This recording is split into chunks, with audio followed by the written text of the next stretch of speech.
What's happening, YouTube? It's Simon 466 Cards on the train to the Sport Card Expo. If you are thinking about attending the Sport Card Expo and you see that the International Center where the Sport Card Expo takes place is too far from the downtown area where you want to stay and see the sights, that is not a problem because there is a train that goes straight from Union Station, the main downtown train station, and it goes straight to the International Center where the expo takes place every year. And it is a literal 2-minute walk, which I will show you in a bit. And the train on Fridays comes every half an hour, and on the weekend it comes every hour. So it's decent enough that it gets you right outside the venue. So it's a great little expo hack if you are interested in that. Anyways, I am on the train and we are hopefully almost there. We're here now at the International Center. This is where the train station is, and that's where the entrance is. That's how close it is. So if you are interested in taking the GO train from Union, it is the Kitchener line that you're looking for, and you get off at the Malton stop. So yeah, like that's the entrance. This is the train station. Literally a 2-minute walk. Sometimes it's not at this entrance in the building, but this is the building. We're here at the Sport Card Expo in Toronto. It is Friday around 1:15. I just got here. This place is very busy, much busier than I would have expected for midday on a Friday. But yeah, you can see there is a lot going on. Don't let the width of the aisle, which is very nice, fool you. There's a lot of people here. Yeah, it's a lot. First order of business. Look at the food options that are available here. I give this a 1 out of 10. There's 2 places. This is ridiculous. Very busy though. Long lines as always at the PSA booth. You can see quite the line here. It goes way back there. Big lines, as always. What if I told you that in the year 2024, there was still a lineup at Beckett's booth at the Sports Card Expo? But yes, they're not quite dead yet. There's still people in their lineup. Here at day 2 at about 1:30, again arrival time. You can see it is also a lot of people. I would say even busier than day 1 on Friday. I think I undersold how busy it was on Saturday. You can see here just tons of traffic. So at least on the Saturday, the hobby is alive and well. All right, so let's get how many times we can spot one of these wheels here. So this is number 1, $100 a spin, and you can win a box. Okay, great. Actually, at that booth, there is a second wheel. You can see here, $20 a spin, you get a pack.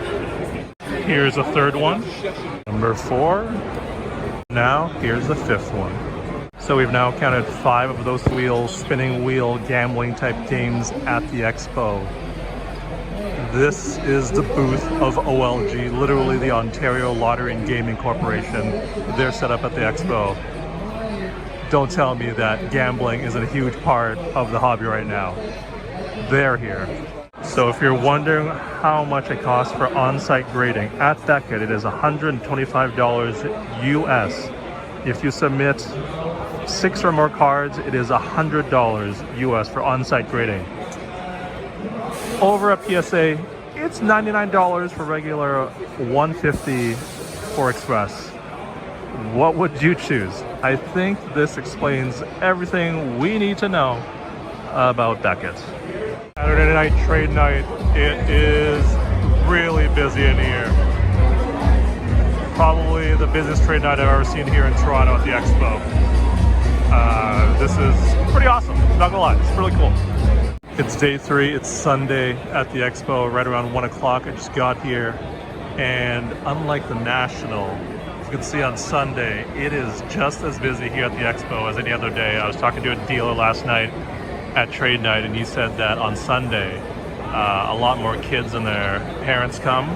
So the deals are smaller, but foot traffic is still quite high, as you can see here down this aisle as well. It's like this throughout the entire show. So the entire weekend here at the expo has been very, very busy. Not sure about Thursday, but I also heard good things about Thursday, even though I wasn't here for that, from other dealers. Bonus wheel. There was one at CompC that I actually spun, and I got myself some free top loaders and a box. So there's that. Sunday, right around 2:30, last day of the show. This is the PSA booth. And over here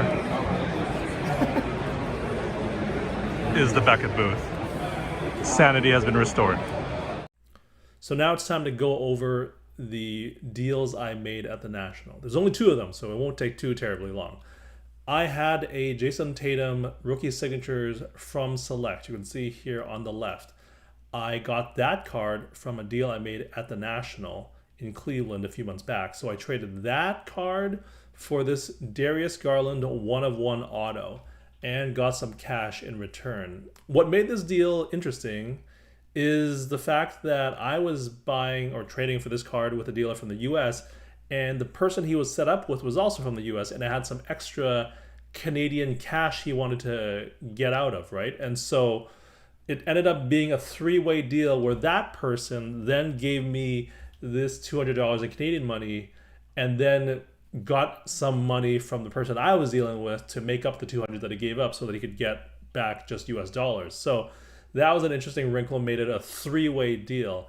The interesting part about this card is, if you don't know, Darius Garland didn't sign with Panini. He only signed with Upper Deck, so he doesn't have any autos from Flawless, National Treasures, Immaculate, any of those type of cards. He only has a very limited number with Upper Deck. And the reason I made this deal is I actually have the rookie version of the same card, basically. This on the left is from 2020. This on the right, the one I just dealt for, it was from 2021. I now have both of them. The cool part about this, besides the fact that this is just neat, is that I bought this card from the exact same person I bought this card from. It was a dealer named Zach, who's pretty big in the high-end basketball scene. I had bought this card from him about 3 years ago, and I bought this card from him 3 years later. I think I bought this in the summer of 2021 and this one in November of 2024. And Zach also thought this was really cool. In fact, asked me to take out this card so we could take a picture of these 2 together, because he thought it was really neat that these 2 cards that are basically the exact same card but in different years were united. So these are the 2 cards that I've united, and as a result of the deal I made for this Tatum. So that's the first deal I made. The second deal I made is my very first non-sport card.